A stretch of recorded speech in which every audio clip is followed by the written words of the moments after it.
It was a routine day, and there wasn't much happening. We received a 911 call from a girl who was terrified on her prom night, and she gave us the location. Once we arrived and questioned her, she explained that it was their prom night and many people were present. She went to the restroom and started hearing weird noises. Her friend had told her that section of the building was haunted, but she never believed in ghosts.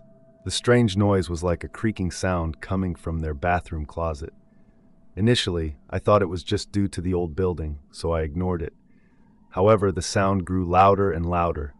Additionally, her friend also went to the restroom, but she is nowhere to be found. We made sure that all the guys and girls stayed behind as we went near the restroom to check. Just as my buddy and I were about to enter the restroom, we heard tapping noises. Upon opening the door, everything was still and silent. This happened about few more times. I opened the door each time, but nothing seemed amiss. Curiosity got the better of me, so I kept opening and closing it to see what the issue was. However, the last time I did, everything came piling out. As soon as we got back inside, my buddy and I approached the bathrooms. Suddenly, we heard a loud scream from a girl, and for a moment, we froze in terror. We were about to kick the door, then all of the sinks started turning on, one by one. All the hand dryers began blowing, and before we knew it, the toilets were flushing uncontrollably. Then the lights started to flicker. We were so freaked out, but we tried to remain collected. Identifying ourselves as the police department, we asked the girl why she was screaming, trying to determine if someone else was there with her, but she continued screaming. We busted the door open as the girl sat in the corner next to the toilet, looking terrified. Despite our attempts to calm her down, she kept pointing at the door, indicating something we couldn't see. Unable to find anything, we tried to persuade her to come out of the toilet, but she felt incredibly heavy and obstinate. After about 5 minutes, she gave up, and we managed to bring her out. We consoled her, and as soon as we sent her away from there, all the taps turned off, and the toilet flushing stopped. We attempted to get information from her, but she was too terrified to talk. We inspected all the toilets, but there was no one to be found. After some time, when she calmed down, I asked her why she screamed and what happened. She said she saw someone staring at her through the last stall window. She described him as looking like a convict, based on the clothes he was wearing, but I knew it wasn't possible. I shared with her the strange encounter I had just experienced in the bathroom with all the taps and toilets, and she was amazed. I mentioned that the exact same thing had happened to another girl 3 months back, and upon inspection, there was nothing found. However, according to the information we have, 12 years ago in the same building, an 18-year-old girl fell from the rooftop and passed away. Local people and building security have reported seeing the deceased girl's apparition on a few occasions. We remain skeptical, but one thing we couldn't wrap our heads around is how the taps automatically turned on and off themselves simultaneously, as well as the hand dryers, and how all the toilets started flushing at the same time and then stopped. It's a mystery we're still trying to solve. I've always been fascinated with ghost stories growing up. I guess I could say that I didn't really believe in them, but I just loved to listen to these kinds of stories. However, after my experience, I am starting to believe them, although I'm still in denial because I can't believe that it happened to me. Also, due to my job, even if I believe, it shouldn't be spoken out or discussed openly. I was on patrol around 2:45 p.m. going through the streets. Since I was close to this particular place, the emergency call operator asked me to check and see what's going on. The call was about, or what I've been told is that, 2 calls came from a girl and the caretaker of the property. A family was on vacation, and they reported being terrified by unexplainable things. They claimed to have heard gunshots in the big mansion they rented. Additionally, they mentioned that more people were present inside the mansion other than their family, making loud sounds. They were shouting not to come close to a few specific rooms and were threatening them. I was the first to reach there, and I also requested another unit as it looked like there might be an intruder who could be armed. Upon reaching the location, all the members of the family were standing outside. I calmed them down and asked what was going on. I learned that they were staying there for a week, engaging in activities praising the Lord as part of their vacation. It was their last day, but unfortunately, the father had fallen ill with bronchitis, and the hot weather exacerbated his condition. They were supposed to ride a ship back home, which would take 2 days, but they were in a hurry to take their father to his doctor back home. They had bought all the plane tickets and made arrangements, but needed to take care of their father first. Around 3 p.m., the daughter saw that her father had fallen asleep in his bed, so she decided to go and take a bath. As she was bathing, she heard someone running upstairs, shouting and crying. Initially, she thought it might be the caretaker and ignored it, considering it was the middle of the afternoon. However, the cries grew louder, and she could distinguish both a female and male voice. She stopped for a moment and came out of the bathroom. She saw a man and a woman running and locking themselves in a room, but they were not part of her family. Suddenly, she heard loud thuds, the girl screaming not to come any closer, and the guy shouting no. Then she heard gunshots and sounds of someone dragging a body, as well as the sound of a closet being shut. The entire family heard these noises, and the father woke up due to the gunshots. I shouted a few times for whoever was there to come out and assured them they would not be harmed, but heard nothing. Backup arrived 15 minutes later. The door was ajar, and sounds were coming from upstairs. When we entered, the place was huge. If I remember correctly, there were about 10 big rooms that could hold 2 families each, with 4 large bunk beds in each room. There were also 10 bathrooms. We approached the 2 rooms that were mentioned to us by the daughter, and I heard a woman crying. Her cries were so loud and disorienting that I couldn't pinpoint where they were coming from. My body froze, my heart thumping so hard I couldn't think properly. All I could do was listen to the woman crying. The sound was akin to mourning, the kind you hear at burials. She had a high-pitched voice, crying out in pain. I could feel it. Breathing heavily, I said, "Hey, who is that? We can help you. Please come out." When nobody answered, I tried looking through the keyhole, despite it not being standard procedure. I saw no one, but then I heard the shots of a shotgun going off, and I quickly hid behind the wall.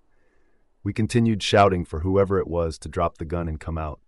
Pressing my body against the wall, I could still hear her crying, getting closer and closer to my ears. Under suspicion that there might be more persons in the room, we called in tactical unit and they arrived and busted through the door. They checked each and every inch of the rooms, but to our disbelief, there was no one. We didn't find shotgun shells or anything suspicious.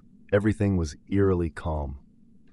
In my mind, I kept thinking, "You're just dreaming. It's not real." But of course, it was real. I freaking heard it, and every inch of me was terrified, as were my partners who also heard it. There was no other human, no signs of anyone in those rooms or the mansion. After all the commotion, to our astonishment, we found out that behind this huge property lies another massive property. Just behind where the bathrooms are, there's a big abandoned mansion. According to the caretaker, the family who once lived there were murdered. The couple was killed by intruders, and now no one lives there.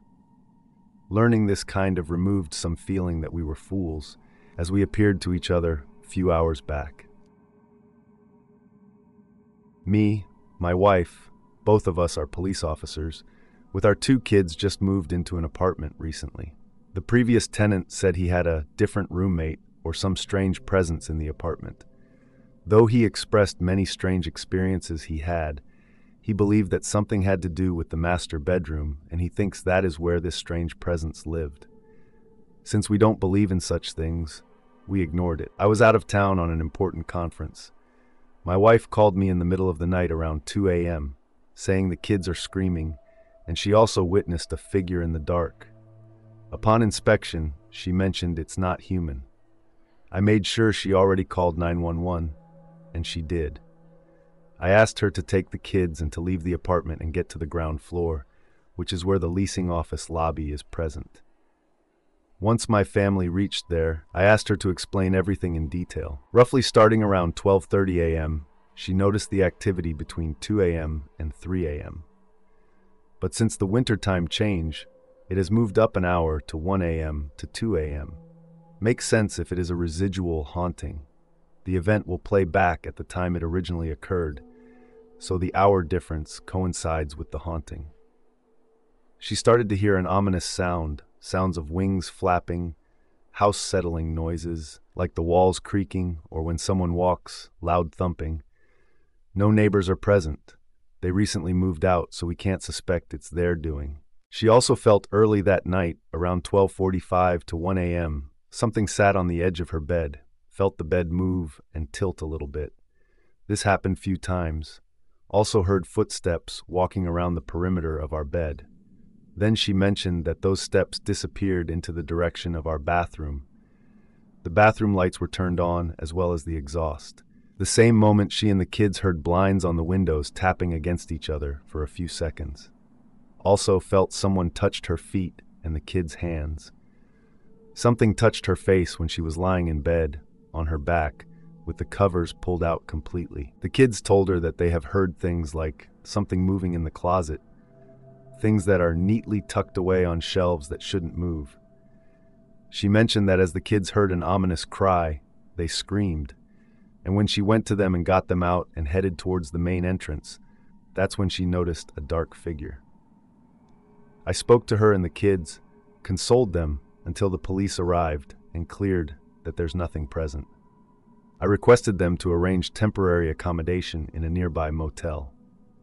I returned the next day morning by 10 a.m., and when my wife played the voice recordings of the ominous sound on her phone, I started to believe there's some issue in that apartment.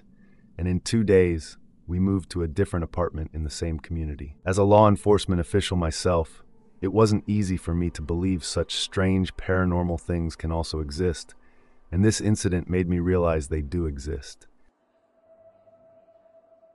I don't want to sound crazy, but here we go. Sometimes law enforcement gets the craziest, weirdest, and stupidest calls, and also something like the one I experienced 3 months ago. The call we received was from the brother of a 12-year-old boy. He had gone into the basement, locked his door, and started screaming, suddenly becoming calm every 2 to 3 minutes. The brother tried to bust the door, but was unsuccessful. Their parents were visiting their cousin 40 miles away and not present. He tried to peep through the window vent of the basement and saw the boy looking bloody. In a panic, he called 911. My fellow police officer and I reached the location in under 6 minutes, if I remember correctly. This house was newly built, no one died in it, and nothing strange had happened before. We heard the boy crying and shouting very loud.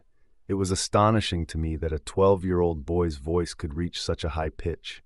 My partner decided to head inside along with the brother, while I looked from outside to see if I could do anything. I quickly followed the direction of the boy's cries and broke the glass of the window vent to look through it. The cries stopped as soon as the glass was broken, and I saw no one in the basement. However, I could see the door, which was shut and supported by a heavy metal table to prevent it from opening. I couldn't understand how a 12-year-old boy could drag and place such a heavy table. I tried to go around the house to see if there was any other opening, and when I stood up this time, I heard an even louder cry. I quickly had a peek through the vent and saw the boy sitting on the floor, facing me, with his eyes completely black like a demon. I was looking at him when he let out another loud scream, not normal at all. The tone of his voice was so harsh, sounding like a demonic howl. My heart slid into my pants, and I quickly stood up, taking a few steps back in fear, then ran into the house. My partner and the boy's brother broke the door from the top and saw the boy sitting on the floor, rocking back and forth. Despite our fears, we quickly grabbed the boy, who was crying and said he didn't remember a single thing.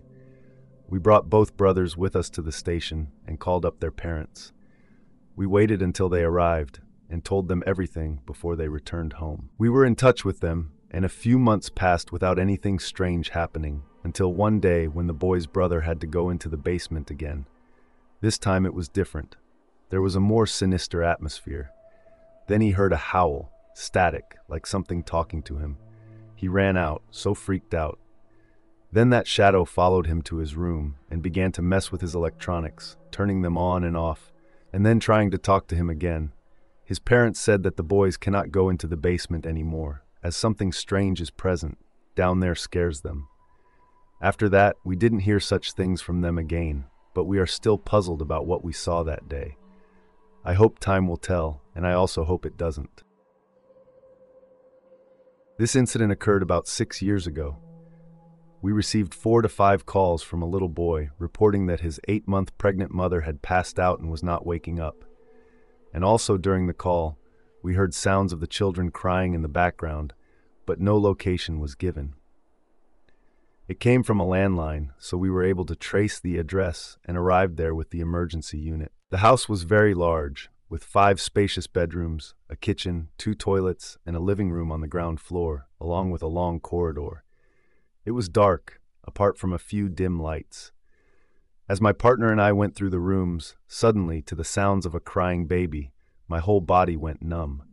At that moment, I couldn't even speak, and the whole room seemed pitch black. It was the middle of the night, and my entire body was frozen as I listened to the baby crying. At first, the crying sounded distant, echoing from the other side of the corridor. But as I focused, I could hear the sounds getting closer and closer to the room on the top floor. We rushed in and found the mother lying on the floor.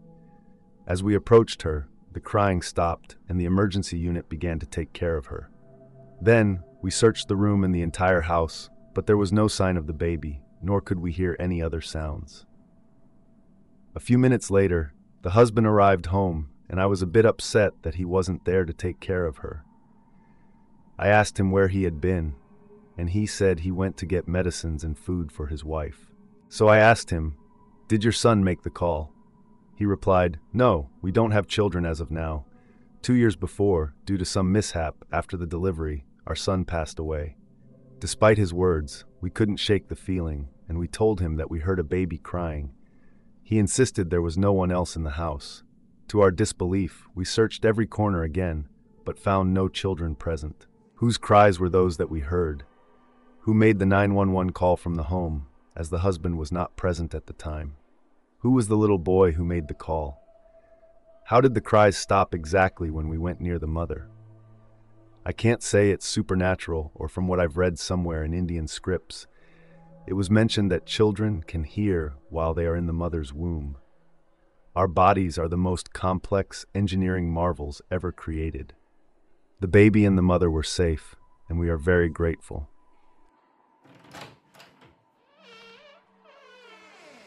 You were brave enough to listen to the whole video. Stay brave and alert, look behind you, and watch for what's lurking in the shadows.